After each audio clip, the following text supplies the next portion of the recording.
Salam sejahtera Malaysia, terima kasih kerana menonton video-video dalam channel ini. Sebelum kita mula, jangan lupa untuk tekan tombol subscribe, share, like dan komen. Let's go! Salam sejahtera dan salam perpaduan berita seterusnya.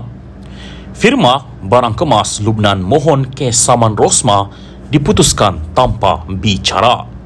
Bertemu, syarikat barang kemas Global Royalty Trading SAL dari Lubnan memohon supaya saman difailkan terhadap Datin Sri Rosmah Mansur untuk mendapatkan kembali 43 barang kemas bernilai RM67.4 juta diputuskan melalui penghakiman terus. Penghakiman terus adalah permohonan yang difailkan pihak yang membuat tuntutan di mahkamah untuk mendapatkan penghakiman tanpa melalui perbicaraan apabila isu berhubung fakta dalam kes terbabit atau undang-undang tidak dipertikaikan. Syarikat terbabit memfailkan permohonan itu di Mahkamah Tinggi semalam melalui firma guaman Tetuan David Group Ham N. Kwai dan memohon perintah supaya barang kemas itu dikembalikan dalam keadaan baik dalam tempoh 14 hari daripada tarikh penghakiman. Secara alternatif, Global Royalty selaku plaintiff memohon Rosmah bertanggungjawab membayar kos barang RM67.4 juta ringgit jika barang kemas berkenaan atau mana-mana bahagian daripadanya tidak boleh diperoleh semula dalam keadaan munasabah atau tidak boleh dipulihkan sepenuhnya. Sementara itu, isteri kepada bekas Perdana Menteri Datuk Seri Najib Razak itu pula memohon supaya Global Royalty memberikan jaminan kos sebanyak US$1 juta bersamaan RM4.59 juta ringgit kepada mahkamah dan memohon saman itu dibatalkan jika syarikat terbabit gagal berbuat demikian.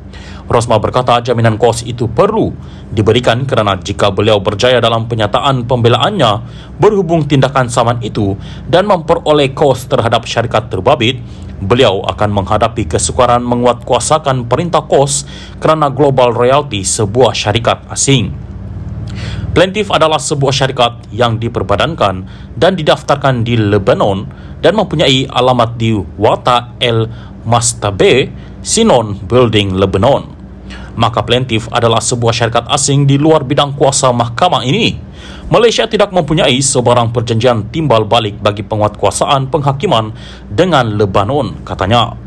Pada 29 Mac lepas, Global Royalty menyaman Rosmah 71 dan mendakwa wanita itu telah berbohong dengan menyatakan bahawa 44 unit barangan kemas termasuk kalung berlian, anting-anting, cincin, gelang dan tiara yang diserahkan oleh seorang ejen syarikat itu kepadanya telah dirampas oleh pihak berkuasa Malaysia untuk kesalahan di bawah Akta Pencegahan Pengubahan Wang Haram, Pencegahan Pembiayaan Keganasan dan Hasil daripada Aktiviti Haram 2001. Menurut syarikat yang berpangkalan di Beirut itu, ini kerana hanya satu daripada 44 barang kemas berkenaan berada dalam simpanan dan kawalan pihak polis dan baki 43 barang kemas milik plaintiff tidak berada dalam simpanan pihak berkuasa itu. Plaintiff mendakwa defendant telah memperdayakan plaintiff dengan mengalihkan beban kepada kerajaan Malaysia, sedangkan barang kemas itu sebenarnya telah hilang.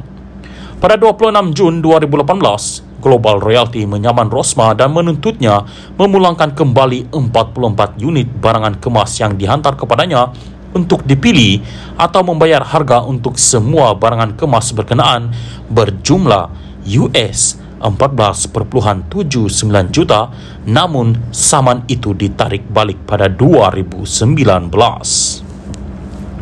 Salam sejahtera dan salam perpaduan kepada seluruh rakyat Malaysia terkini dari Mahkamah. Mahkamah tolak rayuan Najib singkir dua peguam Tommy Thomas. Bertemu, Mahkamah Rayuan menolak rayuan bekas Perdana Menteri Najib Razak untuk melucutkan kelayakan firma guaman Tetuan Tommy Thomas daripada mewakili Tommy Thomas dalam perbicaraan saman RM1.9 juta dikemukakan bekas Perdana Menteri itu terhadap bekas peguam negara terbabit. Panel 3 hakim yang dipengerusikan Hakim Hanifah Farikula sebulat suara menolak rayuan Najib yang sebelum ini menyaman Thomas atas tuduhan melakukan pendakwaan berniat jahat terhadap dalam kes 1MDB.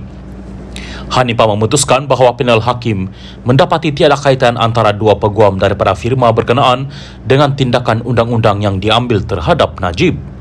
Tahun lalu, Mahkamah Tinggi Kuala Lumpur menolak permohonan Najib untuk melucutkan kelayakan firma terbabit.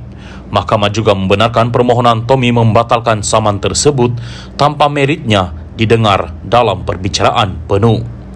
Najib merayu kepada Mahkamah Rayuan berhubung keputusan berkenaan. Keputusan hari ini adalah mengenai isu kelayakan firma guaman yang didakwa tidak dapat bertindak secara profesional ketika mewakili Thomas. Semasa prosiding di mahkamah pagi ini, Hanifah memutuskan bahawa Mahkamah Tinggi tidak terkilaf dalam keputusannya berhubung profesionalisme dua peguam firma itu, Alan Adrian Gomez dan Marvin Lai Wei Xiong. Kedua-dua peguam itu boleh mengekalkan kebebasan profesional demi kepentingan keadilan, kata Hanifah bagi pihak dua lagi anggota panel hakim Azima Omar dan Azahari Kamal Ramli. Mahkamah juga mengarahkan Najib membayar kos sebanyak RM10,000 kepada Thomas. Firoz Hussein Ahmad Jamaluddin mewakili Najib manakala Alan mewakili Thomas. Pada 19 Ogos tahun lalu, Hakim Mahkamah Tinggi Ahmad Bache memutuskan permohonan Najib adalah tidak wajar, terutamanya dalam undang-undang dan amalan biasa, di mana seseorang peguam seperti Thomas mempunyai hak untuk memilih peguam pilihannya sendiri. Ahmad membenarkan permohonan Thomas membatalkan saman sibil Najib pada 25 November tahun lepas kerana tuntutan mahkamah itu dipenuhi dengan isu politik yang tidak berkaitan. Dia menambah saman sivil itu juga tidak memperincikan mengenai dakwaan bekas peguam negara terlibat dalam pendakwaan salah. Tuntutan Najib tertumpu kepada pendakwaan salah Thomas terhadapnya dalam 4 kes jenayah. 3 daripada kes itu sedang berjalan di mahkamah, iaitu kes rasuah melibatkan RM2.28 bilion dana 1MDB, kes pecah amanah CBT dalam International Petroleum Investment Company IPIC berjumlah RM6.6 bilion dan kes pengubahan wang haram membabitkan SRC International sebanyak RM27 juta ringgit. Kes keempat ialah kes audit 1MDB yang mana Mahkamah Tinggi di Kuala Lumpur telah membenarkan Najib dibebaskan sepenuhnya. Pihak pendakwaan bagaimanapun membawa ke Mahkamah Rayuan untuk membatalkan keputusan tersebut. Saman sivil ini bagaimanapun bukan berkenaan kes rasuah RM42 juta, kes berasingan dengan kes pengubahan wang haram RM27 juta SRC yang mana Najib sedang menjalani hukuman penjara 12 tahun.